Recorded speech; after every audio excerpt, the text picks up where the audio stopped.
తిరుపతి జిల్లా చంద్రగిరి నియోజకవర్గం పాకాల మండలంలో పాకాల ప్రభుత్వ డిగ్రీ కళాశాల విద్యార్థులతో మరియు పోలీస్ సిబ్బందితో ఐక్యతా పరుగు పాకాల సీఐ సుదర్శన్ ప్రసాద్ ఆధ్వర్యంలో నిర్వహించారు.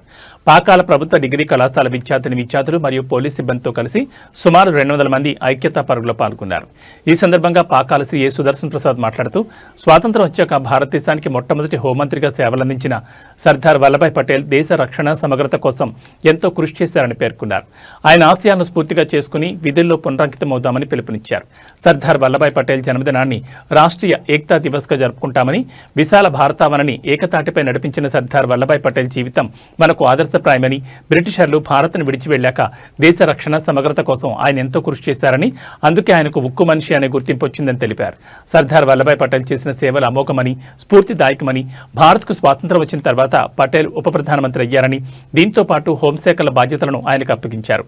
హోంమంత్రిగా శాంతి భద్రతలను పరిరక్షించి అసలైన లౌకిక దేశాన్ని పునర్నిర్మించారని తెలిపారు.